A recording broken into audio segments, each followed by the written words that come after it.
आप सभी को जय विश्वनाथ जी की।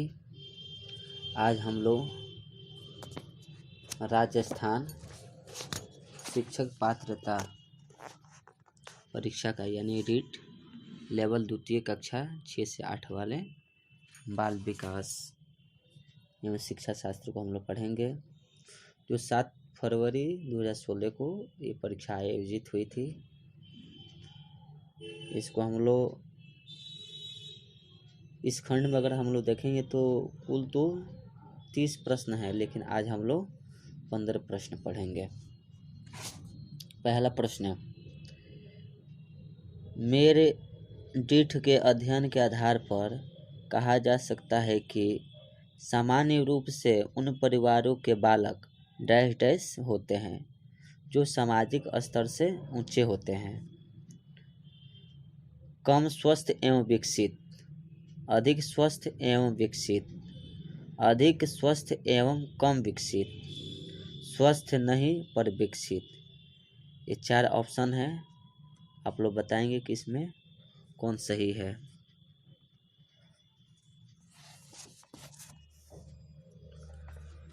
तो इसमें हम लोग देखेंगे तो आंसर हम लोग को होगा सही बी, यानी अधिक स्वस्थ एवं विकसित। ये सही है। दूसरा प्रश्न है, कैटल द्वारा विश्लेषित किए गए व्यक्तित्वशील गुणों की संख्या कितनी है? 13 है, 15 है, 16 है या 14 है? तो आप लोग इसमें आंसर निकालेंगे। तो दूसरा अगर हम लोग आंसर देखते हैं तो सी होगा, यानी 16। कैसे? तो जो कैटल है उनका पूरा नाम है रेमंड बर्नार्ड कैटल, जो अमेरिका के मनोवैज्ञानिक थे। अगर उनके द्वारा विश्लेषित व्यक्तित्वशील गुणों की संख्या लिया जाए तो 16 थी। मुर्रे ने एक परीक्षण की रचना करके इतिहास रच दिया, वह क्या है? जो मुर्रे थे, एक परीक्षण की रचना करके इतिहास रच दिया, वह क्या है? स्याही धब्बा परीक्षण, वाक्य पूर्ति परीक्षण, विषय आत्मबोधन परीक्षण, मूल्यांकन मापनी। ये चारों में से कौन सही है? आप लोग आंसर निकालेंगे।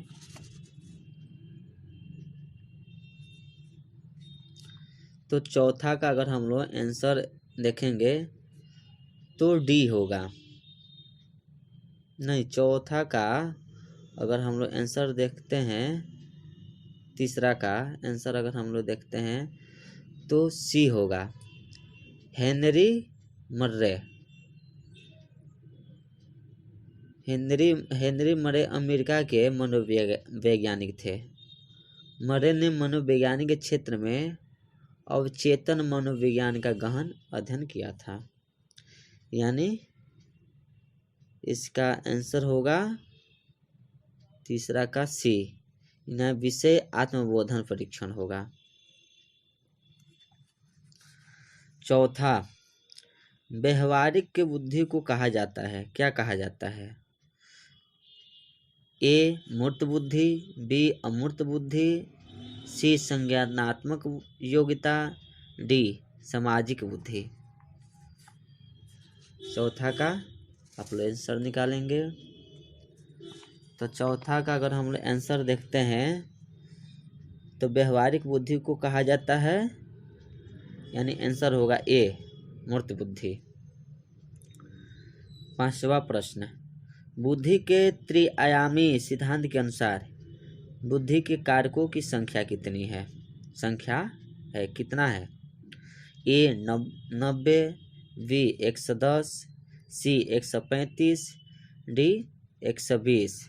यानी पांचवा का हम लोग आंसर देखेंगे। आप बताइए पांचवा का आंसर क्या होगा?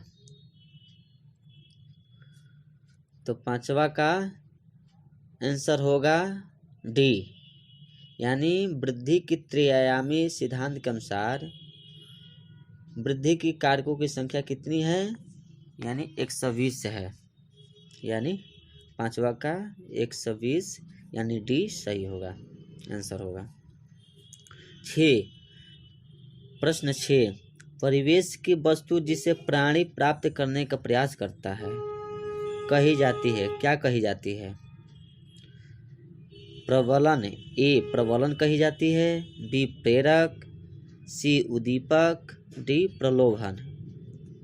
6 का आंसर आप लोग बताएंगे कि क्या होगा आंसर। तो 6 का आंसर होगा बी, यानी कि परिवेश की वस्तु जिसे प्राणी प्राप्त करने का प्रयास करता है उसको कहा जाता है प्रेरक, यानी आंसर होगा वी प्रेरक। 7वां प्रश्न व्यक्तिगत भेद में हम पाते हैं, क्या पाते हैं? ए विचलनशीलता, बी प्रतिमानता, सी दोनों यानी ए और बी दोनों, या उपयुक्त में से कोई नहीं। आंसर 7वां के आंसर आप लोग देंगे। तो 7वां के आंसर व्यक्तिगत भेद में हम अगर पाते हैं तो विचलनशीलता और प्रतिमानता ये दोनों पाते हैं, यानी कि आंसर हम लोग को होगा सी। 8वां प्रश्न यानी 8वां प्रश्न निम्नलिखित में से कौन सा तनाव को कम करने का अप्रत्यक्ष ढंग है? पहला विश्लेषण और निर्णय, बी रुकावट को दूर करना, सी दूसरे लक्ष्यों का प्रतिस्थापन, डी उदात्तीकरण।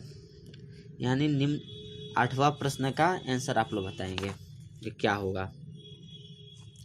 तो 8वां का आंसर आप लोगों का होगा उदात्तीकरण, आंसर उदात्तीकरण होगा। तनाव कम करने के लिए अप्रत्यक्ष ढंग है तो उदात्तीकरण है। 9वां प्रश्न निम्नलिखित में से कौन सी डिस्लेक्सिया की विशेषता नहीं है? डिस्लेक्सिया की विशेषता नहीं है।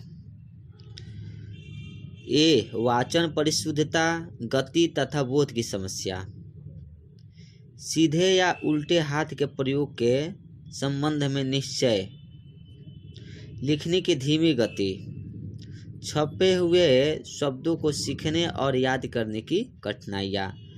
तो ए बी सी डी यानी 4 ऑप्शन में है, ये बताएंगे कि 9वां का सही आंसर क्या होगा।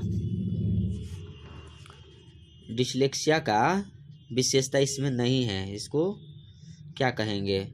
अगर कोई सीधा लिखता है या उल्टा हाथ लिखता है तो इसका मतलब ये नहीं है कि उसको डिस्लेक्सिया है, ये आदत सी हो जाती है, वो लिखने लगते हैं। डिस्लेक्सिया का विशेषता इसको नहीं मानते हैं, यानी आंसर होगा वी सीधे या उल्टे हाथ के प्रयोग के संबंध में निश्चय।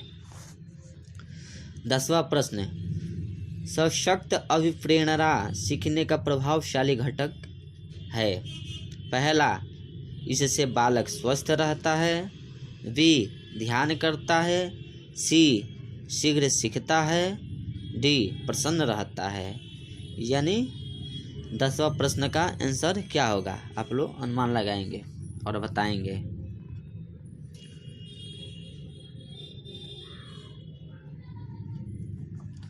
तो 10वां का आंसर होगा, अगर सशक्त अभिप्रेरणा सीखने का प्रभावशाली घटक इसमें हम लोग मानेंगे आंसर यानी सी होगा, शीघ्र सीखता है उसमें। 11वां प्रश्न हस्तशिल्प की शिक्षा दी जानी चाहिए, किसको दी जानी चाहिए? ए मंदबुद्धि बालक को, बी पिछड़े बालक को, सामान्य बालक को, सी सामान्य बालक को, डी प्रखर बुद्धि बालक को। तो आप लोग इसमें आंसर देंगे कि किसको हस्तशिल्प की शिक्षा दी जानी चाहिए, यानी हाथ से सीखने वाली कला को।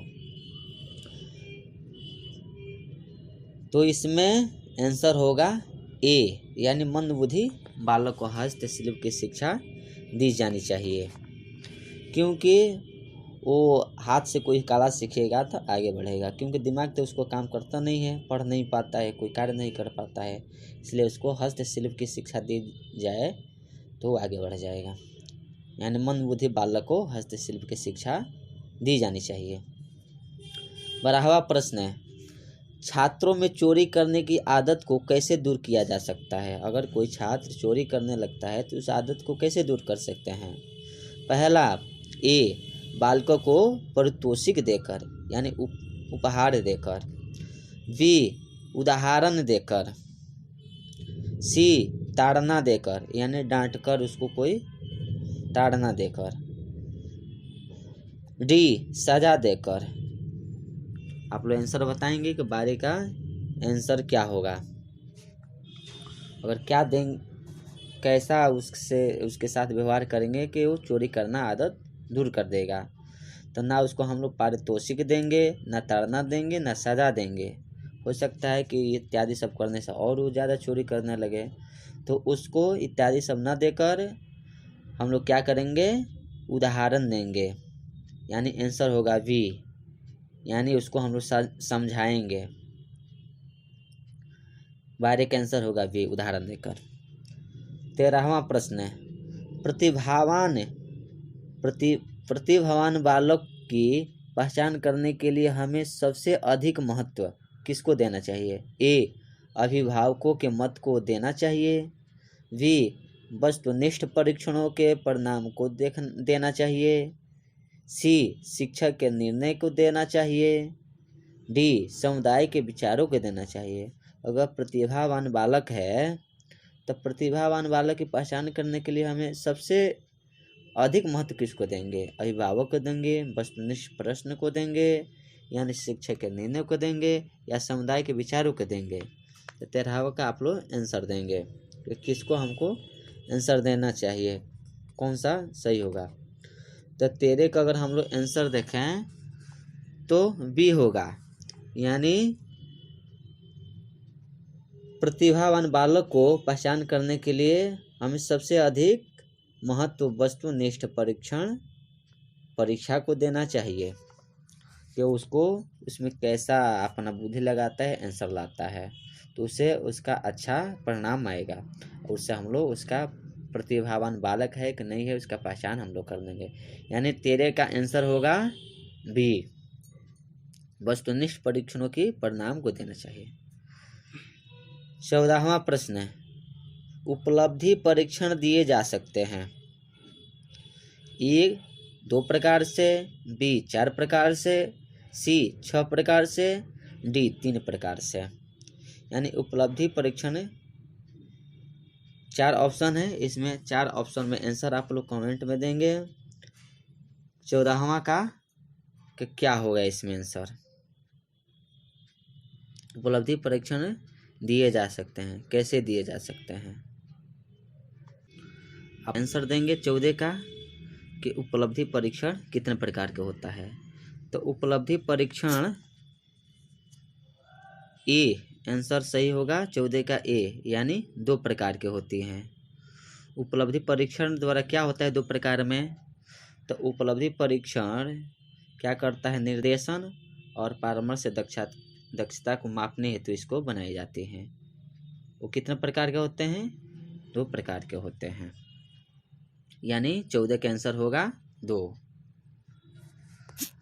प्रश्न 15, बालकों का मुफ्त एवं अनिवार्य शिक्षा का अधिकार 2009 देश में लागू हुआ, 2009 में देश में लागू हुआ, वो कौन सा तारीख था?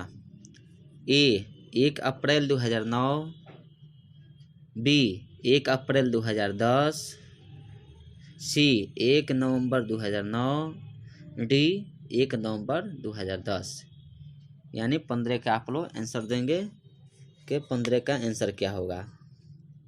तो अगर 15 प्रश्न का हम लोग आंसर अगर देखेंगे तो इसका आंसर होगा 15 का बी, इसका आंसर होगा बी, यानी निःशुल्क एवं अनिवार्य शिक्षा विधेयक 2009 भारतीय संसद द्वारा तो उस समय सन 2009 में पारित शिक्षा संबंधी एक विधेयक है। लेकिन यह 1 अप्रैल 2010 को जम्मू कश्मीर को छोड़कर संपूर्ण भारत में लागू हुआ। यानी 15 का आंसर होगा बी। 1 अप्रैल 2010 को ये पारित हुआ। तो इस तरह हम लोग बाल विकास एवं शिक्षा शास्त्र का 15 प्रश्न पढ़े। यह वीडियो आप लोग को अच्छा लगे तो ज़्यादा से ज़्यादा शेयर करें, लाइक करें, कमेंट करें। और मेरे चैनल पर वेदांग एजुकेशन चैनल पर नए हैं तो चैनल को सब्सक्राइब करें। जय श्री राधे, जय श्री कृष्ण।